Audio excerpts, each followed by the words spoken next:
Hi, my name's Dr. Christopher J. Ward from the Kansas University Medical Center, KUMC.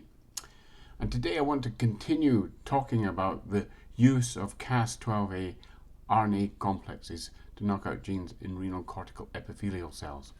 So this is a continuation of the earlier talk I gave, which shows you how to design Cas12 RNA complexes that utilize microhomologies in order to frame a protein of interest or gene of interest. So what we're trying to do here is we're trying to make cell lines that don't, in this case, have polycystin 2. And this is really just to check our antibodies. We have 3 different antibodies to polycystin 2, and we really want to make sure that at Western level and at an immunofluorescence level, the antibodies only see this particular molecule, polycystin 2. It's a product of the PKD, polycystic kidney disease gene 2. And so I left you once we had transfected the cells and put them into a 6-well plate. Now we also did a transfection. We did a transfection with the Cas12a complexes. We also did a transfection with a GFP plasmid.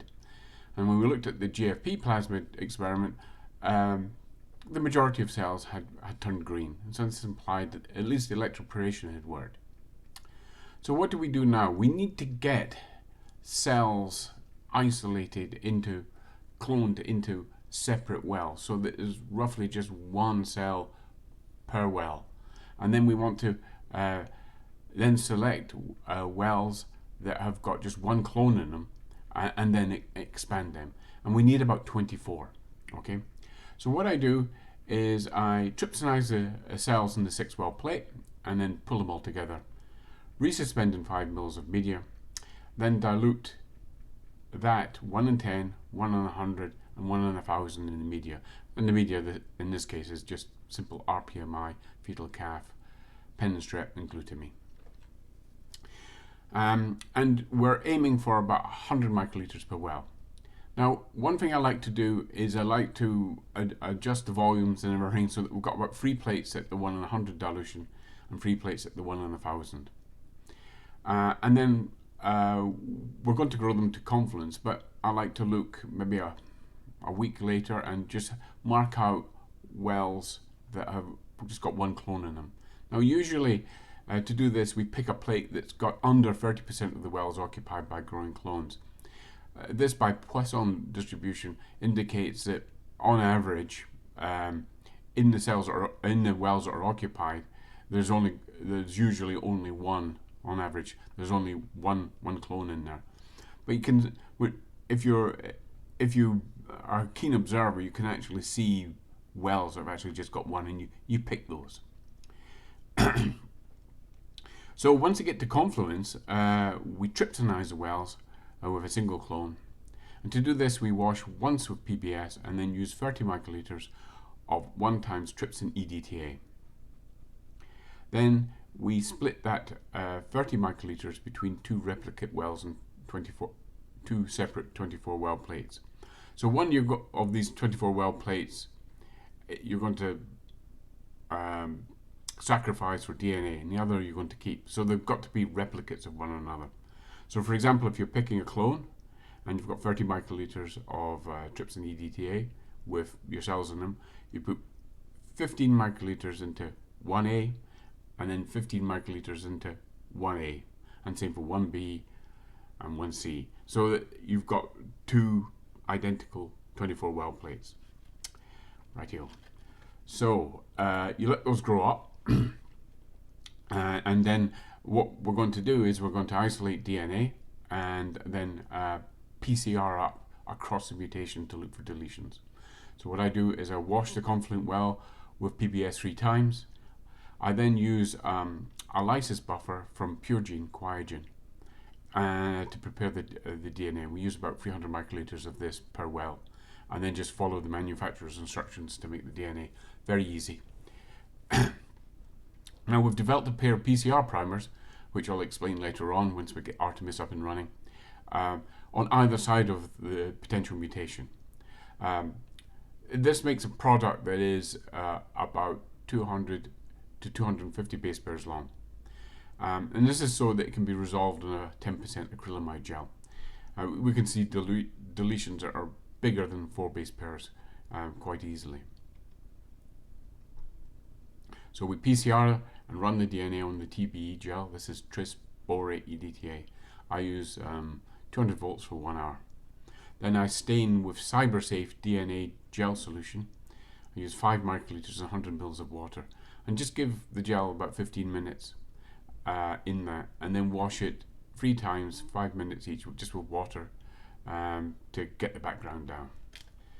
So once you've done all that, what do you get? Well, if everything's working well, you get a nice gel. Here are the molecular weight markers. This is 100, this is 200. Your wild type here is about 238, in fact. When you look at the other clones, you see something very interesting.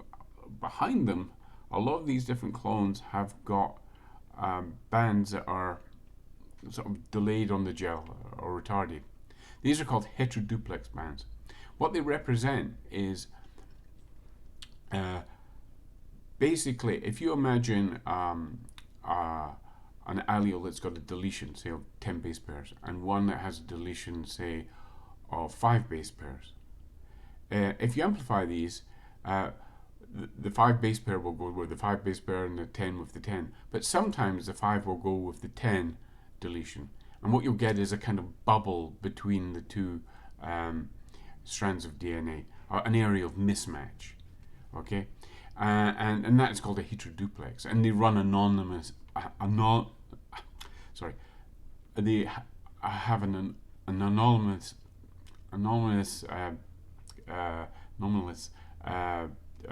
resolution on the gel. So an interesting feature is that if you treat these with the enzyme cell1, they disappear. The cell1 enzyme actually cuts in the bubble in the mismatch area. Cell1 is actually from celery, and you can use celery juice to do this as well. So when you come down to the major band, what you can see here, there are some that have undergone a deletion, and they don't have very much in the way of heteroduplexes. This one, for example, not 211. It's got some heteroduplexes, but it seems that most of them have, most of the alleles have got the same deletion and have annealed together, and you've just got one band, a bit like the wild type.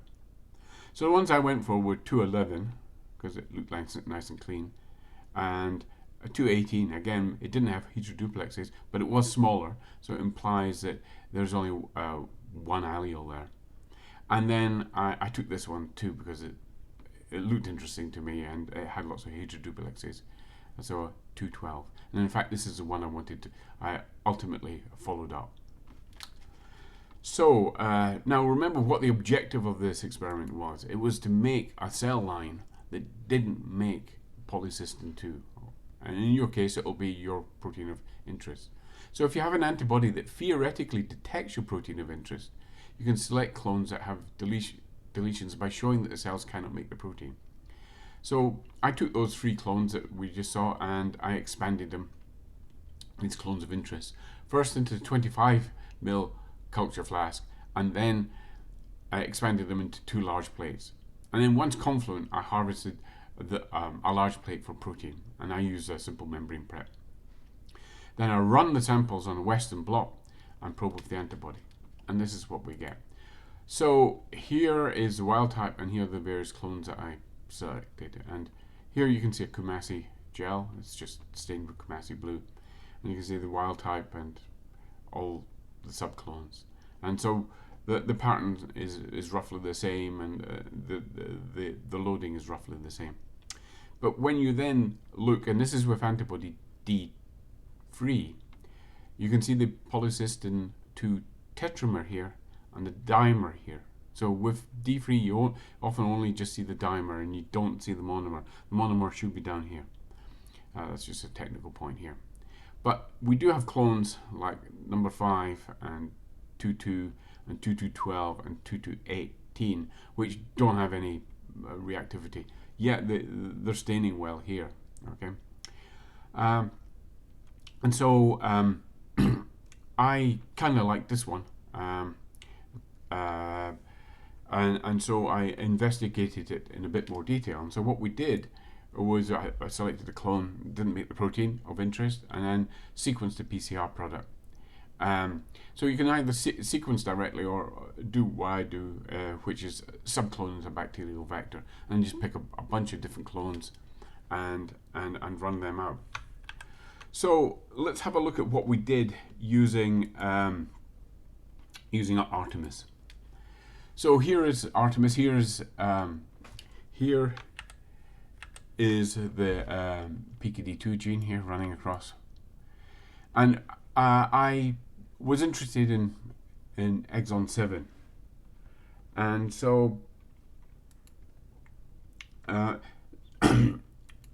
so let's have a look at the primers first that we used. Okay, so here's the forward primer, and here is the reverse primer. Okay, and so we want to concentrate on the clone 212. Okay, and so it actually 212. Okay, so here is where two of the clones ended, right here. Okay, and then they start again here. So, and as you can see, they've deleted 10 base pairs. I got another clone which was quite interesting, in that it stopped here, right here, and then it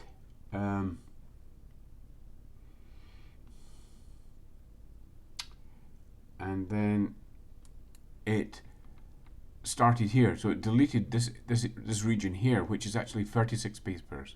So the 10 base pairs is out of frame and it'll frame the protein, but 36 base pairs is divisible by 3 because he deleted 12 amino acids. But that allele doesn't seem to be stable. And so what I can say is I have a cell line now that is not making stable polycystin 2. So let's go back and have a look at what we've got again. Oh, sorry. So if we go back to this slide here,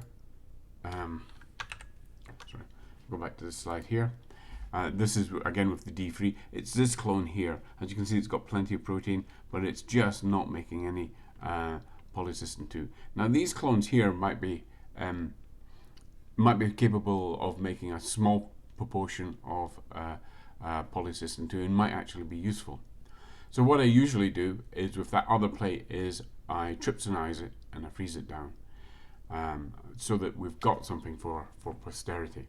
But these clones can now be used in immunofluorescence and in Western blotting to look at other antibodies to make sure that they are cognate to polycystin 2. And so with that, I'll end the talk, and if you've got any questions or if you've spotted any errors, just write a quick note to me, and if possible, give me a thumbs up. I don't often get those. Okay, so thank you.